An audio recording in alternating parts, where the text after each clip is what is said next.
Vamos começar esse vídeo ainda falando de movimento, só que agora de um movimento diferente, movimento circular uniforme. Circular, porque o nosso movimento vai acontecer em uma trajetória circular, e uniforme porque a minha velocidade escalar, ou seja, o módulo do meu vetor velocidade, vai permanecer constante durante todo esse movimento. Por que eu salientei que é o módulo desse vetor velocidade? Porque a gente está se movendo em uma trajetória circular, certo? Então, a gente viu que a nossa velocidade é tangente à trajetória. Isso significa que a nossa velocidade vai mudar de direção. Então, nesse ponto aqui, a minha velocidade não mais vai estar apontando nessa direção. Ela vai estar apontando aqui para baixo. O módulo vai ser o mesmo, mas a direção vai ser diferente. Aqui nesse ponto de baixo do círculo, ela vai estar apontando aqui para a esquerda. Aqui nesse ponto, ela vai estar apontando para cima, ficou bem torto. E aqui, ela vai estar apontando para a direita. O módulo desses vetores é igual, mas a direção e o sentido deles não necessariamente é o mesmo. Então, a gente tem uma velocidade que está mudando, mas só na sua direção. A gente sabe que para a gente ter dois vetores iguais, eles precisam ter a mesma direção e o mesmo sentido, além do mesmo módulo. Então, eu tenho dois vetores aqui, esse tem o mesmo módulo que esse, mas a direção para as quais eles apontam são diferentes. Ou seja, esses dois vetores não são iguais. Se eu tenho uma velocidade que não é igual em todos os pontos, ela está variando. Se a gente tem uma variação de velocidade, a gente tem uma aceleração desse movimento. Vamos pensar. A gente tem uma aceleração que só muda a direção da nossa velocidade. Se ela só muda a direção, o módulo vai permanecer o mesmo. Então vamos tentar descobrir para onde que essa aceleração aponta. Digamos que a gente tenha um vetor velocidade que aponta para cá, e a gente tenha um vetor aceleração que aponta para cá também. O que vai acontecer? Como eu tenho uma aceleração apontada para a mesma direção e com o mesmo sentido que a minha velocidade, esse vetor velocidade vai ter o seu módulo aumentado. Se eu tivesse uma aceleração apontando no sentido contrário, o módulo desse vetor diminuiria. Então, se eu tiver uma aceleração com direção igual à minha velocidade, o módulo dessa velocidade vai ser alterado. Pode ser para mais ou para menos. Já discorda do nosso movimento circular uniforme, porque o nosso módulo desse movimento tem que ficar igual. Aqui o módulo está mudando, ou seja, a gente não pode ter uma aceleração que aponta na mesma direção que a nossa velocidade. Isso significa que a gente pode ter uma aceleração nessa direção aqui, então? Também não. Por quê? Porque a gente sabe que a gente pode decompor vetores. Então, se eu decompor esse vetor aqui, esse vetor também é uma aceleração, ele vai ter um componente que também é paralelo a essa velocidade. Qual que é o único modo da gente ter um vetor aceleração que não tem nenhuma parte dele que é paralela a esse vetor V aqui? O único modo da gente ter um movimento que obedeça essas condições que a gente impôs é tendo que a nossa velocidade é perpendicular ao nosso vetor aceleração. Então, em todos os momentos do nosso movimento, a nossa aceleração faz um ângulo de 90 graus com a aceleração. Tá, a gente sabe então que a aceleração tem que ser perpendicular a esse vetor velocidade. Então a gente tem duas opções. Ou esse vetor aceleração está apontando aqui para fora, ou ele está apontando aqui para dentro. Se esse vetor aqui de aceleração estivesse apontando para fora, a gente ia ter um movimento no qual a minha velocidade ia mudar para essa direção aqui. Só que na verdade ela está mudando aqui em sentido horário, né? Então o único sentido que o nosso vetor aceleração pode ter é justamente para dentro do nosso círculo. Ele vai apontar para o centro desse círculo. Então, em um movimento circular uniforme, a gente descobriu que a nossa velocidade sempre vai fazer um ângulo de 90 graus com a nossa aceleração, e a gente também descobriu a direção e o sentido da nossa aceleração. Ela vai apontar sempre para dentro do círculo em sentido ao centro. Beleza. Agora a gente já descobriu a direção e o sentido desse vetor de aceleração, só que a gente precisa saber do módulo dele. O nosso primeiro passo, já que a gente sabe que a aceleração gera uma variação de velocidade, é achar as minhas velocidades e descobrir um ΔV aí em algum lugar. Então, vamos pensar em algumas coisas. Aqui a gente tem a origem do nosso círculo, ele é justamente o centro desse círculo, e como um círculo é a união de todos os pontos equidistantes do centro, a gente tem que essa distância aqui, que é o raio do círculo, não ficou muito reto, mas isso aqui vai ser R também, isso aqui vai ser R, isso aqui vai ser R, enfim. O raio do círculo é constante, então a gente sabe que se eu pegar um vetor, traçar ele desde o centro desse círculo até aqui, onde está a minha trajetória de fato, esses vetores vão ter o mesmo módulo. O que vai mudar? Vai mudar a direção e o sentido deles. Então, a gente vai usar esses vetores como vetores posição. Vamos olhar aqui nesse exemplo. A gente tem um momento de tempo inicial e dois pontos, o ponto A e o ponto B. No tempo inicial, a gente está em um certo ponto da nossa trajetória e a gente tem um vetor velocidade inicial que aponta para essa direção aqui. Aqui é o centro do nosso círculo e a gente traça do centro do círculo até o ponto que a nossa partícula está um vetor de posição. Esse vetor vai ser o nosso vetor RI. Um pouquinho mais para frente, no instante de tempo TF, a gente vai estar com uma velocidade VF e vai estar no ponto B. Se a gente fizer a mesma coisa que a gente fez no primeiro momento, então a gente vai traçar desde o centro do nosso círculo até o ponto B um vetor de posição RF, a gente vai ter duas posições, isso significa que a nossa posição variou, então tem um deslocamento associado com esse movimento. Esse deslocamento é justamente RF menos RI. A gente pode ver que esse ângulo aqui, oposto ao nosso ΔR, ao nosso deslocamento, é o ângulo Δθ. A gente sabe que a velocidade ela é tangente à trajetória em todos os momentos. Se ela é tangente à trajetória, ela também vai ser perpendicular a esses vetores R que a gente traçou. Se ela é perpendicular a esse vetor R em todos os momentos, e esse vetor aqui, a gente sabe que ele mudou por um ângulo de Δθ, a nossa velocidade também vai ter mudado por um fator de Δθ. Então a gente consegue calcular o nosso ΔV, a nossa variação de velocidade, e fazer um triângulo que tem o mesmo ângulo. A gente sabe que o módulo de VI é igual ao módulo de VF, porque o módulo da nossa velocidade não muda. A gente sabe que o módulo de RI é igual ao módulo de RF, porque o raio do círculo é constante. E a gente tem um ângulo que a gente sabe que é igual para esses dois triângulos. Isso significa o quê? Que a gente tem dois triângulos semelhantes. Com triângulos semelhantes tem uma coisa muito legal que a gente pode fazer. Então, vamos pegar aqui um exemplo. A gente tem esse triângulo. E a gente tem um triângulo um pouquinho menor. E digamos que eles sejam semelhantes.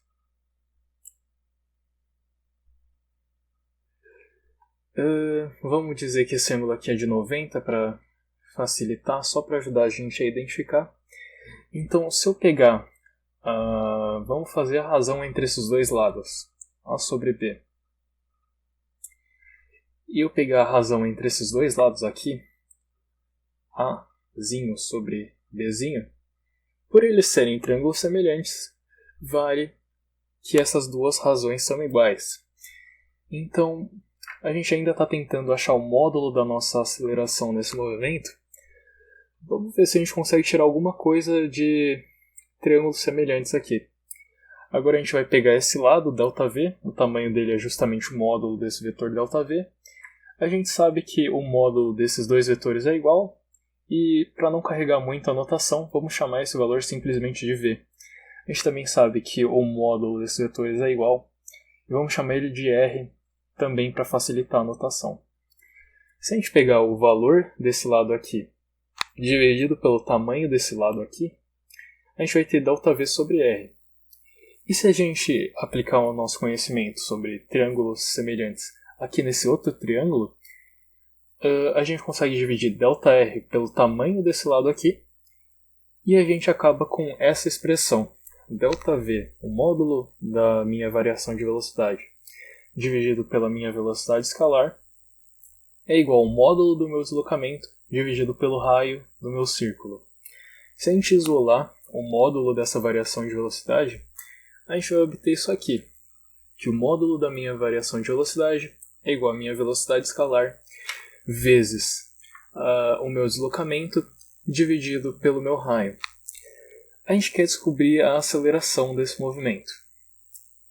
Só que a gente só tem o módulo da variação de velocidade. Só que a gente já tem a direção e o sentido da nossa aceleração nesse movimento. A gente sabe que ela vai apontar sempre para o centro do círculo. Então a gente só precisa achar o módulo da velocidade. Ok. Que fórmula que a gente sabe que envolve aceleração e usa a variação de velocidade? Justamente a fórmula da aceleração média. Como a gente está mexendo com o módulo aqui, o módulo da aceleração média. O módulo da aceleração média é justamente o módulo da minha variação de velocidade dividido pelo intervalo de tempo. Agora a gente vai substituir essa variação de velocidade pelo valor que a gente descobriu aqui em cima. Substituindo, a gente vai ter que a nossa aceleração média em módulo é igual à nossa velocidade escalar nesse movimento vezes o módulo do nosso deslocamento dividido pelo raio do círculo vezes o intervalo de tempo. Mas olha que interessante. O que é essa grandeza aqui? O nosso deslocamento dividido pelo intervalo de tempo. Bom, distância dividido por tempo é velocidade. Então a gente vai ter a nossa velocidade média em módulo aqui. Só que se a gente tirar o limite da nossa velocidade média quando o nosso intervalo de tempo vai a zero, a gente não obtém mais a velocidade média, a gente obtém a nossa velocidade instantânea. Como a nossa velocidade é constante nesse movimento, essa velocidade instantânea vai ser justamente a nossa velocidade escalar, que a gente tem aqui em cima. Então vai ser muito interessante a gente usar esse limite para juntar esses dois termos.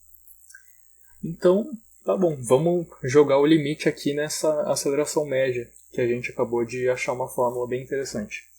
Então, o limite do módulo da nossa aceleração média quando o intervalo de tempo vai para zero é igual ao limite disso aqui.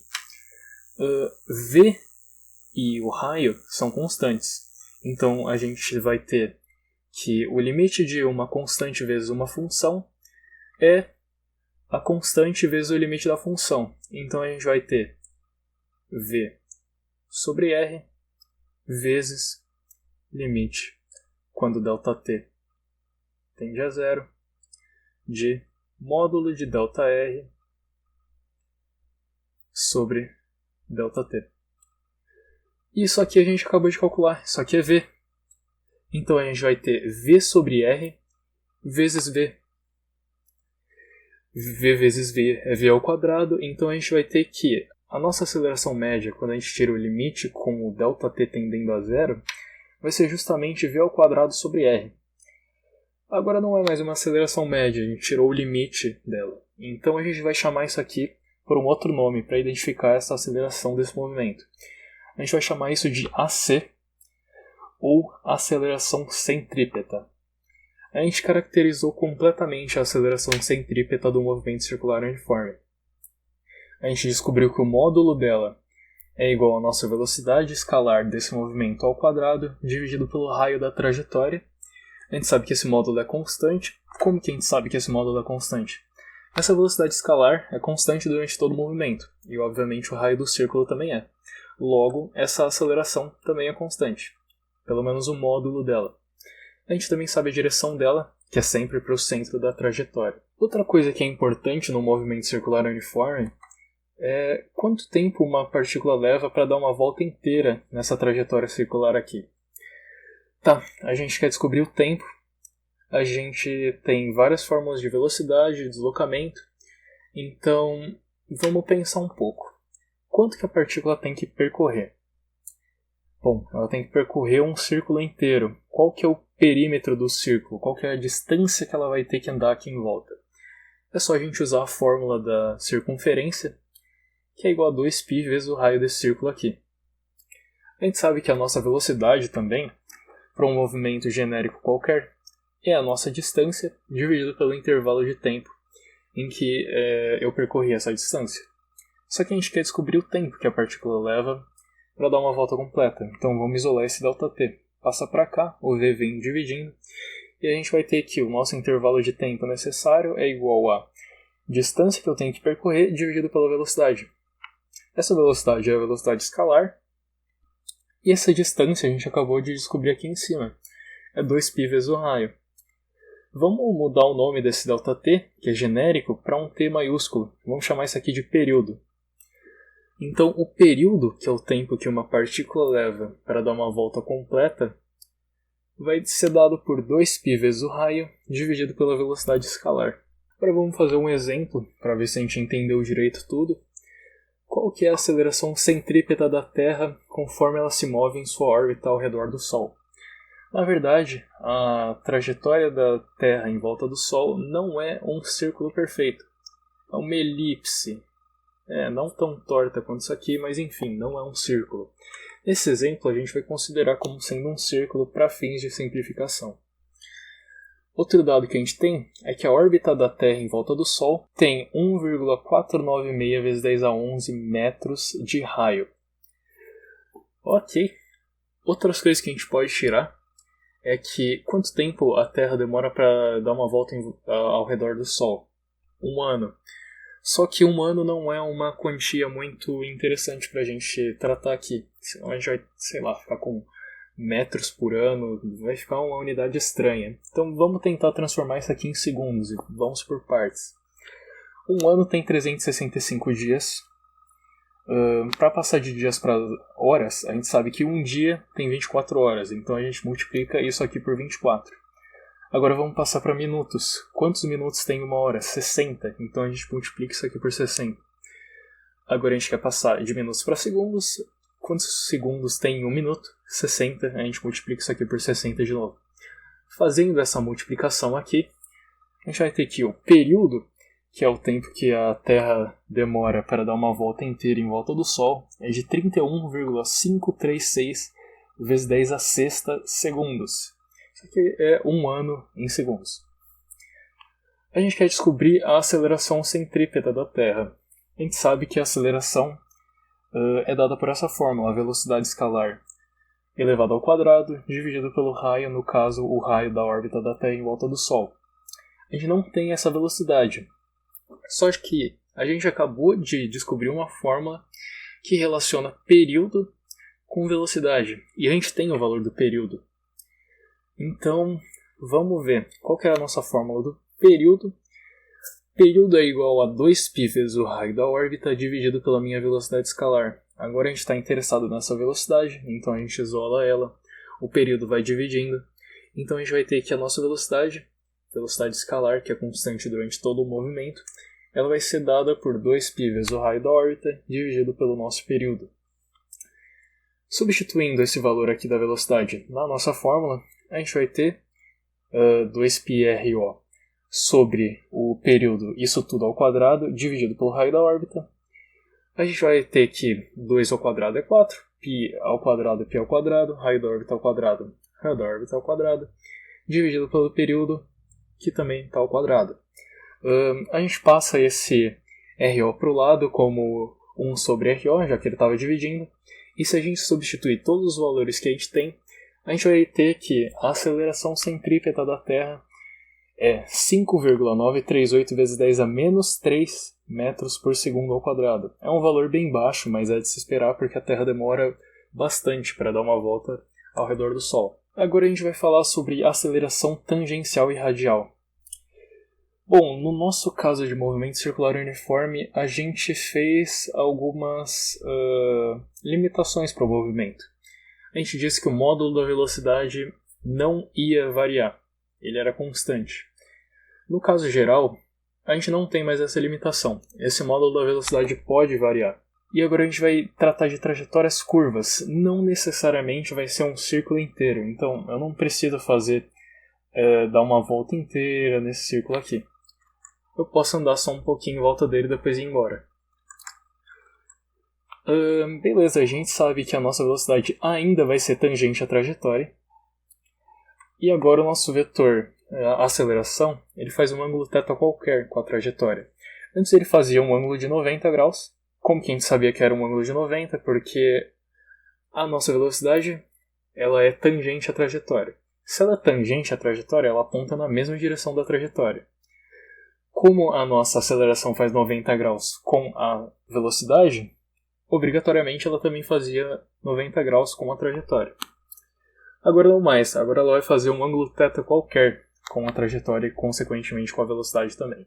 Então esse aqui vai ser o nosso movimento. A gente pode ter várias trajetórias circulares e a gente pode percorrer só um pedacinho delas. Agora a nossa aceleração não mais vai ser só perpendicular à nossa trajetória. A gente já viu isso.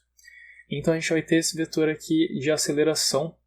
Ele vai fazer um ângulo qualquer. E a gente pode decompor ele. Só que a gente vai decompor ele em duas direções bem interessantes para a gente. Não necessariamente no eixo X e no eixo Y, com os nossos I versor e J versor. Quais são direções interessantes para a gente decompor um vetor em um círculo? Bom, tem a direção radial, que aponta diretamente para o centro. E tem a outra direção que é a tangencial, que ela aponta sempre na direção tangente à nossa trajetória. A gente vai decompor o nosso vetor aceleração em duas componentes, uma que é radial e outra que é tangencial. Esse componente radial aqui é o que? Justamente a nossa aceleração centrípeta. Só que no caso geral a gente chama ele de aceleração radial. Mas é a mesma coisa. Já esse vetor aceleração tangencial, ele é um pouquinho diferente. Ele é tangente à nossa trajetória. Se ele é tangente à nossa trajetória, significa que ele é o quê? Ele é paralelo à nossa velocidade. Ele pode apontar tanto no mesmo sentido quanto a nossa velocidade, quanto no sentido oposto. Tanto faz. E se a gente tem um vetor aceleração que aponta na mesma direção que a nossa velocidade, a gente viu que ele vai mudar o módulo dessa velocidade. E é justamente essa a definição da nossa aceleração tangencial. A nossa aceleração tangencial é a taxa de variação do módulo da nossa velocidade em relação ao tempo. E o nosso vetor aceleração radial é igual a menos aceleração centrípeta. Eu não tinha dito que ele era exatamente o nosso vetor de aceleração centrípeta. Sim, ele ainda é o nosso vetor de aceleração centrípeta, só que com um nome diferenciado. A gente tem esse menos aqui, porque a gente tem... Imagina que a gente tem um círculo e a gente vai definir um vetor nessa direção radial. Esse vetor aqui, ele tem um chapeuzinho ao invés da nossa seta, e isso indica que ele tem módulo 1. Ele é um vetor unitário. E esse vetor aqui convencionou que ele sempre aponta para fora do círculo. Como a nossa aceleração radial sempre aponta para dentro, para a gente ter esse vetor aceleração... Opa, ficou horrível isso. Esse vetor aceleração radial na direção R versor, para isso aqui ser igual ao nosso vetor de aceleração centrípeta, já que esse vetor aqui aponta para fora, a gente tem que colocar um sinal de menos embutido nessa aceleração radial para que conceitualmente esse vetor aponte aqui para dentro. Só que a gente já sabe calcular o módulo dessa aceleração radial, é justamente velocidade escalar ao quadrado dividido pelo raio da minha trajetória, e a gente sabe a direção dele, então isso aqui é mais formalismo, não precisa se preocupar muito com esse sinal aqui. Isso aqui é mais para deixar isso matematicamente certo. Bom, a gente tinha dito que a gente decompôs o nosso vetor aceleração em duas componentes, uma radial e uma tangencial. Quando a gente decompõe vetores, isso significa que a soma dessas componentes é igual ao meu vetor total. E justamente é isso que a gente tem. A nossa aceleração é igual à soma da aceleração radial mais a nossa aceleração tangencial. E a gente sabe calcular módulo de vetores. Como que a gente calcula o módulo de vetores? Bom, o módulo de um vetor, no caso o módulo da nossa aceleração total nesse movimento, vai ser igual a raiz quadrada da nossa aceleração tangencial ao quadrado mais a nossa aceleração radial ao quadrado. É assim que a gente calcula o módulo da nossa aceleração. Vamos começar a tratar de outro assunto agora de movimento relativo. Mais especificamente, velocidade relativa e aceleração relativa. Imagina que você está dentro de um trem. Um belo desenho de um trem aqui. Esse trem, com relação ao solo, está se movendo para a direita e você está olhando pela janela desse trem. Você olha uma árvore. Como o trem está em movimento, um pouquinho mais para frente, essa árvore vai ter se movido para a esquerda no seu referencial. Então, tem um certo movimento inerente a essa árvore quando você está se movendo dentro do trem. Só que agora pensa que você olha, o banco da frente do trem. O banco da frente do trem está dentro do trem. Ele está se movendo junto com o trem. Então, em relação a você, que está, nesse banco aqui de trás, esse banco da frente não se moveu. Em relação a você, a velocidade desse banco aqui é 0.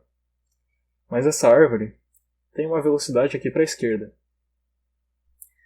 Agora vamos imaginar que você não está mais dentro do trem. Agora você está na árvore. Você está em cima da árvore. Você está em relação ao solo parado. E você vai ver o trem se movendo para a direita. Quando você estava dentro do trem, você via as árvores se movendo para a esquerda. E quando você está fora do trem, você vê o trem se movendo para a direita. Interessante. A gente tem que... Qual a relação dessas velocidades? Vamos dizer que essa aqui é a V1 e essa aqui é a V2. Embora esses vetores estejam mal desenhados e pareça que esse aqui é maior que esse, a gente vai ter que o módulo de V1 é igual ao módulo de V2. E pelo desenho a gente consegue ver que eles estão apontando em direções opostas, né? Então a gente tem que V1, agora em fórmula vetorial, não apenas em módulo, é igual a menos V2. Eles apontam em direções opostas. Beleza, vamos começar a estudar isso aqui um pouquinho mais a fundo. Vamos dizer agora que você é esse ponto A e esse é o seu referencial. Você tem essa reta inteira de referencial. Vamos chamar esse referencial aqui de XA. Como o referencial é seu e você está aqui nesse ponto A, vamos dizer que esse ponto é a origem, o ponto 0. À sua direita tem o ponto P e ele está a 5 unidades de distância. Ou seja, ele está a 5 unidades à direita do 0, ele está no ponto 5. À sua esquerda tem o ponto B e ele está a 5 unidades de distância também, só que ele está na direção negativa. Isso significa que ele está na posição menos 5. Agora vamos se colocar no lugar do ponto B. Como agora a gente é o ponto B é o nosso ponto 0, é a nossa origem. Então à minha direita, esse ponto A está a 5 unidades de distância também. Só que ele está a 5 unidades à direita. E esse ponto P está a mais 5 unidades de distância à direita. Então ele está no ponto 10. Qual dos dois é o referencial certo? Aqui a gente tem dois números diferentes para cada posição. A gente tem que no referencial de A, o ponto B está na posição menos 5, mas no referencial de B ele está na posição 0. Mesma coisa com o ponto A. No referencial dele ele está na posição 0, mas no referencial de B ele está na posição 5. E a gente também tem diferenças com o valor da posição do ponto P. Qual dos dois referenciais está certo? Os dois estão certos. Nenhum referencial é mais válido ou menos válido do que os outros. São apenas referenciais diferentes. Depende do ponto de vista. Depende do que você está querendo observar. Então vamos pensar. Se o B estivesse se movendo para a direita, que é o caso que a gente tinha aqui com o nosso trem, e perguntassem para ele sobre a posição do ponto P. Bom, ele está se movendo para a direita, então ele está chegando mais perto do ponto P. Mas B, em relação a ele mesmo, sempre está parado. Se B está parado e a gente sabe que o ponto P está chegando mais perto, isso significa o quê? Bom, esse aqui está parado, esse aqui está chegando mais perto, logo esse aqui tem uma velocidade nessa direção. Em relação ao ponto qualquer que está parado, em relação ao ponto a gente sabe que o B está se movendo à direita. Em relação ao B, ele mesmo não está se movendo. E a gente sabe que em relação ao B, o B está se movendo à esquerda. Estranho, então eles discordariam mais uma vez. O ponto B falaria que o ponto P está se movendo e o ponto A falaria, não, o ponto P está parado, ele está aqui na posição 5. No referencial de A, o ponto P sempre está na posição 5, já que o A está parado. Então eles discordariam. Mesma coisa que a gente tinha feito antes. Qual dos dois referenciais é mais válido que o outro? Nenhum. Os dois são válidos da mesma maneira. Mais um exemplo para ver se a gente entendeu mesmo. A gente tem aqui uma esteira. A gente tem o solo. Essa pessoa está parada em relação ao solo. Então vamos dizer que a velocidade dela em relação ao solo, V1, é igual a 0. A gente tem essa esteira. E com relação ao solo, com relação a esse observador aqui que está parado, ela tem uma velocidade V da esteira, que é diferente de 0. Essa pessoa aqui, ela está parada em cima da esteira. Ela está parada em cima da esteira significa o quê? Que ela está se movendo junto com essa esteira. Então a velocidade dessa pessoa para esse observador aqui que está olhando de fora também é V. Ela está se movendo junto com a esteira. A velocidade dela, obrigatoriamente, é a mesma da esteira. E a gente tem essa outra pessoa aqui, que ela está se movendo, vamos dizer que, em relação a esse cara aqui, que está parado, ela tem uma velocidade VC. Ela está correndo em cima da esteira. Então, além da velocidade da esteira, ela tem uma velocidade da corrida dela. Beleza, a gente está observando, a gente estava usando o referencial aqui do nosso observador que está parado. Mas agora vamos imaginar que a gente é esse cara aqui que está em cima da esteira. Para esse cara aqui da esteira, esse cara aqui vai estar se movendo também. Só que ele vai estar se movendo a uma velocidade menor que VC. Sei lá, vamos dizer VA, de V andando. Por quê? Porque esse cara aqui também está se movendo para a direita.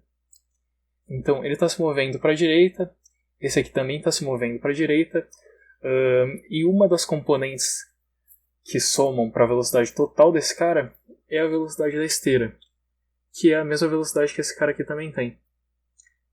Então, a única velocidade que esse cara aqui vai perceber desse corredor é a velocidade da andada dele. Ele não vai perceber a velocidade da esteira, porque ele também está andando junto com a esteira. Vamos tentar esquematizar, então, um sistema no qual a gente consiga tirar alguma equação útil, porque até agora a gente só tem informações qualitativas sobre o movimento relativo.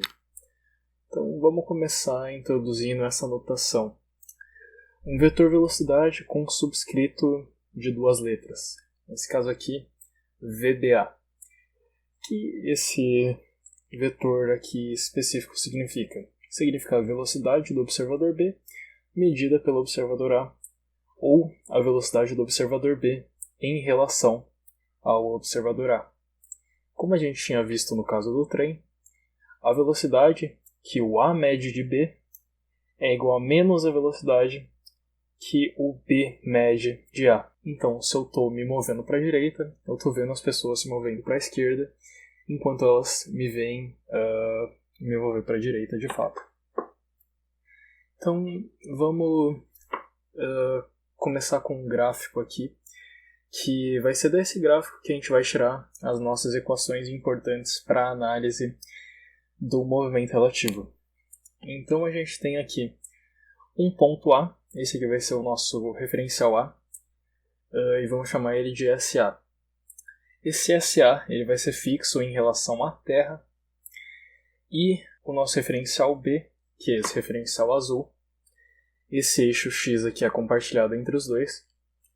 Enfim, esse SB está se deslocando para a direita em relação ao SA, e portanto em relação à Terra, porque já que o SA é fixo, se eu me mover em relação ao SA, eu também estou me movendo em relação à Terra. E a velocidade desse cara é a velocidade BA, no caso a velocidade de B, sendo medida por A. Vamos pensar que no instante de tempo inicial, esses dois referenciais aqui estavam juntos. As origens deles coincidiam. Só que como o nosso referencial B tem uma velocidade para a direita, num tempo t um pouquinho depois, ele vai ter se deslocado quanto?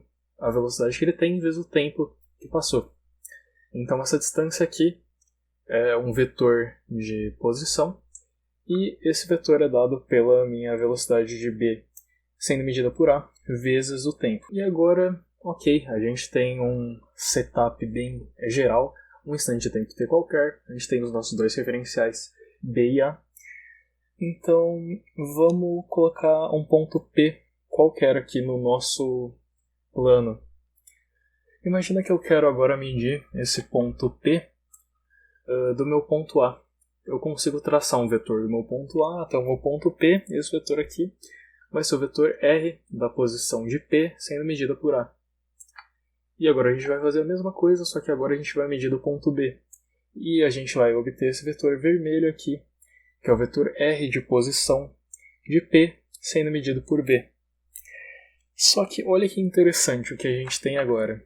A gente tem esse vetor inicial aqui, que é a distância entre os dois referenciais, e ele é dado por VBA vezes T, e a gente tem esse vetor aqui. A gente também tem esse vetor verde.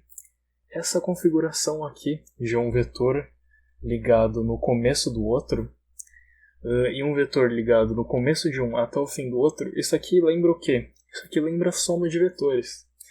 É justamente o que a gente tem. A gente tem que esse vetor aqui, RPA, ele é o resultante da soma entre VBA vezes T e RPB. Então vamos escrever isso aqui. RPA é igual a RPB mais VBA vezes o tempo. As unidades batem aqui, porque a gente tem unidade de posição, seria comprimento aqui, outra posição comprimento. A gente tem velocidade, que é comprimento por tempo, vezes tempo, o tempo corta, então a gente tem só comprimento. E agora vamos olhar essa equação aqui. Olha que interessante, a gente tem RPA, a posição de P medida por A, e a gente tem RPB mais VBA, vezes o tempo. Essa posição aqui, no nosso sistema que a gente introduziu agora há pouco, ela começa com P e termina com A. Se a gente olhar aqui do lado direito da equação, isso aqui começa com P, isso aqui termina com A. Isso aqui vai ser o nosso macete para montar referenciais. Se a gente quer ir de A até P, a gente tem que ir primeiro, nesse sistema de movimento relativo, a gente tem que ir primeiro de A até B, depois de B até P. A gente vai começar aqui com o P, tanto do lado esquerdo quanto do lado direito, e a gente vai terminar com o A, tanto do lado esquerdo quanto no fim do lado direito. Ok, a gente tem aquela nossa equação, e a gente tem posição. Se a gente pegar a taxa de variação da posição em relação ao tempo, a gente obtém velocidade. Então vamos derivar essa equação aqui de cima, porque pode ser que a gente descubra algo útil. Então a derivada de RPA é igual a derivada de RPB mais a derivada de VBA vezes T. Esse VBA é uma constante, então a derivada de uma constante vezes T em relação a T é essa constante. A derivada de RPB é o quê? A velocidade do ponto P sendo medida por B. Mesma coisa com o nosso referencial aqui, A. A nossa posição do ponto P sendo medida por A, a derivada disso aqui é a nossa velocidade do ponto P sendo medida por A. A gente vai usar a letra U aqui para definir isso, porque a gente já usou a letra V para esse vetor aqui de velocidade. Então, para não confundir, vamos mudar um pouquinho a notação. A gente vai ter de novo aquele mesmo macete que a gente tinha antes. Começa com P, termina com A, termina com A. Assim que eu sei que a nossa equação está certa. Então a gente conseguiu aqui duas equações. Uma que descreve a posição relativa, sendo que a gente começa do A, a gente vai até o B e depois a gente vai para o P, ao invés de ir diretamente do A para o P.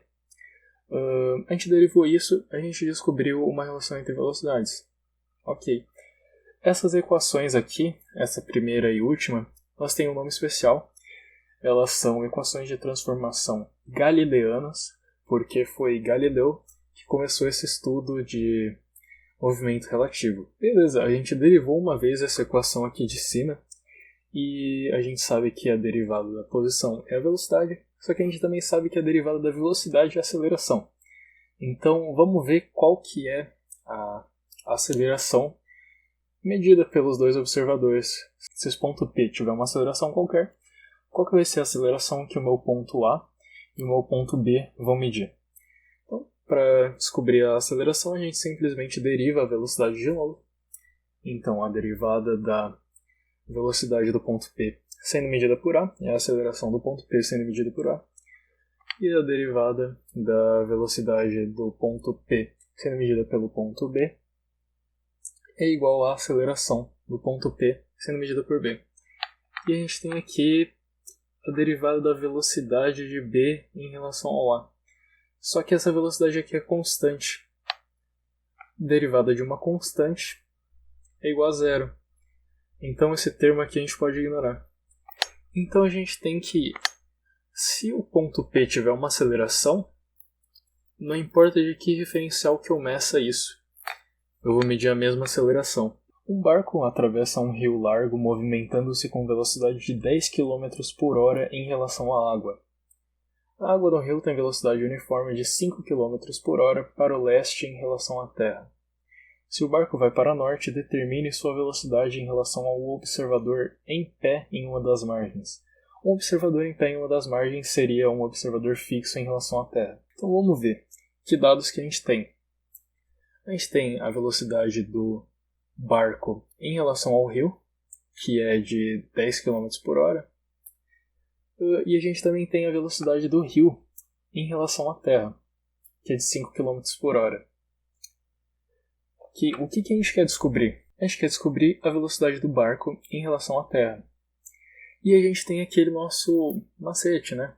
A gente quer a velocidade do barco em relação à terra. A gente começou no B, a gente vai passar por um outro ponto e a gente vai terminar no T. Vamos ver os dados que a gente tem. A gente tem que começar no B, então a gente tem aqui VBR. Mais alguma coisa. Que coisa? Bom, a gente começou no B, tem que terminar no T. A gente está no B e está no R por enquanto. Então a gente tem que T, V, R, T. Ok. Essa aqui é a equação que a gente vai usar. E a gente também tem a direção desses vetores, né? Então a gente tem tudo para descobrir esse VBT. A gente sabe que se o barco vai para norte, isso significa o quê? Que o nosso VBR, a nossa velocidade do barco em relação ao rio, é aqui para cima. Beleza. A gente também tem outro dado, que a gente sabe a direção e o tamanho desse vetor aqui, VRT. O tamanho dele é de 5 km por hora e ele está apontando para onde? Está apontando para leste. A gente tem aqui uma rosa dos ventos, então a gente sabe que o leste é aqui para a direita. E a gente sabe que o vetor VBT é a soma desses dois. Então a gente vai ter o quê? A gente vai ter essa configuração. Isso aqui é um ângulo de 90 graus.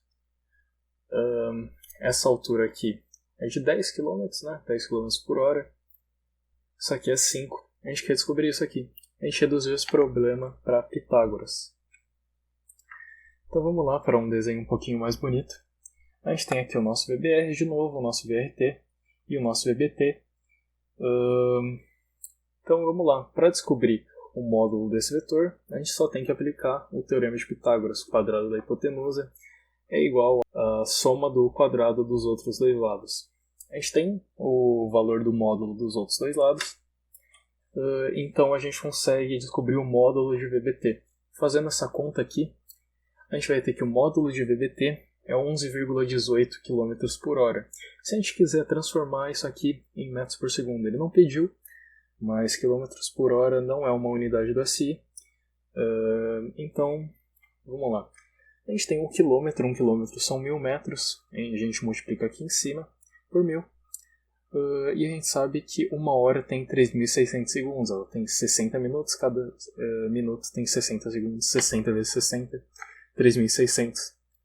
Esses zeros aqui vão cortar, e a gente vai ter, realizando essa divisão, que o módulo de VBT é mais ou menos 3,11 metros por segundo. A gente descobriu o módulo disso aqui, só que a gente não tem a direção disso. Para descobrir a direção disso, a gente precisa desse ângulo θ aqui, dentro desse triângulo. Como que a gente descobre esse ângulo? O jeito mais fácil é a trigonometria. A gente tem o cateto adjacente a esse ângulo e a gente tem o cateto oposto. A gente taca a tangente aqui, que é justamente o cateto oposto sobre o adjacente. A gente coloca arco tangente, porque a gente não quer a tangente, a gente quer o ângulo. Então a gente vai ter que θ é igual a arco tangente do VRT sobre o VBR. Fazendo essa conta, você vai descobrir que esse valor aqui de θ é 26,56 graus. Então, o nosso vetor velocidade do barco em relação à Terra, ele tem um módulo de 3,11 metros por segundo e ele está direcionado para onde? 26,56 graus a nordeste. Agora a gente tem outra pergunta. Se o barco viaja com a mesma velocidade de 10 km por hora em relação ao rio e deve viajar para o norte, que direção deveria tomar? Bom, ele deve viajar para o norte e a gente sabe que a nossa equação ainda segura. As velocidades que a gente tinha para a primeira parte do exercício ainda valem, pelo menos em módulo. A gente tem que a velocidade do rio em relação à Terra é de 5 km por hora para leste. Então a gente tem o nosso VRT aqui ainda. E a gente também sabe que o nosso barco tem que viajar para o norte. Se ele tem que viajar para o norte, quer dizer que a velocidade dele em relação à Terra... Opa, isso aqui ficou torto. Tem que ser para o norte. Eu vou fazer esse vetor aqui separado desse para a gente pensar em uma coisa. Esse vetor aqui vai ser o nosso VBT. Um V minúsculo, na verdade. Beleza, isso aqui é para o norte. E a gente tem que VBT é a soma de VRT com VBR. Se eu ligar esse vetor aqui, a gente vai ter que VBT mais VRT vai ser igual a alguma coisa. E não é isso que a gente tem. A gente quer somar esse vetor VRT com o vetor VBR, que a gente sabe o módulo, só não sabe direito a direção. Então vamos pensar. Eu quero que VRT mais um vetor para algum lugar vá para cima. Então eu tenho que somar um vetor mais ou menos para cá, né? O nosso vetor VBR é um B minúsculo. Tem que apontar mais ou menos para essa direção. Por quê? Porque a gente sabe que o nosso vetor VBT está apontando perfeitamente na direção norte. Ou seja, ele não tem nenhum componente na direção horizontal. Então a gente precisa de um vetor que anule a componente horizontal desse vetor VRT. Logo, o nosso vetor VBR tem que ser para essa direção aqui.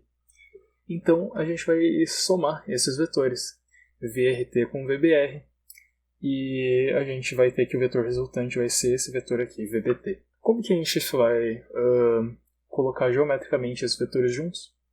A gente começa colocando aqui esse vetor VBT.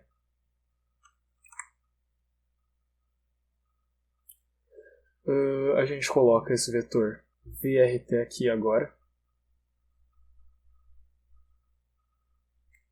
E o nosso vetor VBR vai fechar a nossa figura geométrica. Então a gente tem aqui que o vetor VBT ele vai do começo do nosso vetor VBR até o fim do nosso vetor VRT. Então isso aqui satisfaz a nossa definição de soma de vetores, logo satisfaz essa equação e é justamente a configuração que a gente estava procurando. Vamos aqui para um desenho um pouquinho mais bem feito. A gente tem a mesma configuração, só que agora eu explicitei esse ângulo aqui, vamos chamar ele de alfa, porque ele não vai ser o mesmo ângulo que a gente tinha no nosso outro triângulo. Beleza, a gente tem um triângulo retângulo, de novo, então a gente pode aplicar o teorema de Pitágoras. Só que a nossa hipotenusa agora é VBR, então VBR ao quadrado é igual a VRT ao quadrado mais VBT ao quadrado. Então a gente quer o VBT, a gente vai ter que passar esse VRT ao quadrado para o outro lado, ele vai subtraindo. A gente tira a raiz dos dois lados, a gente vai ter que VBT é igual a raiz de VBR menos VRT, os dois elevados ao quadrado. Fazendo essa conta, a gente vai obter 8,66 km/h. Aqui eu nem passei para metros por segundo, porque o exercício não pede mesmo. Beleza, a gente tem um módulo desse vetor aqui, mas na verdade não é isso que o exercício perguntou, né? Ele perguntou que direção ele deveria tomar. Então a gente precisa saber desse ângulo alfa aqui. É tranquilo, né? A gente tem os três lados do triângulo. A gente pode aplicar trigonometria para achar esse ângulo aqui. Então a gente sabe que tangente de alfa vai ser igual ao cateto oposto sobre o cateto adjacente. O cateto oposto é VRT, cateto adjacente é VBT. A gente taca a arcotangente que corta com essa tangente, a arcotangente vai para esse lado aqui, e a gente vai ter que alfa é igual a arcotangente de VRT sobre VBT. Fazendo essa conta aqui, você vai descobrir que esse ângulo aqui, 30 graus para onde? 30 graus para a direção noroeste, porque ele está aqui entre a direção norte e a direção oeste. Nesse vídeo eu vou ficar por aqui. Esse assunto de velocidade e movimento relativo é meio complicadinho de entender na primeira vez, mas qualquer coisa, só voltar naquele slide do gráfico que a gente tirou todas as nossas equações de lá. De uma soma vetorial, a gente derivou aquela soma, a gente obteve a velocidade e a gente descobriu que a aceleração medida por observadores em referenciais diferentes vai ser a mesma. Então é isso. Obrigado por quem assistiu e até mais.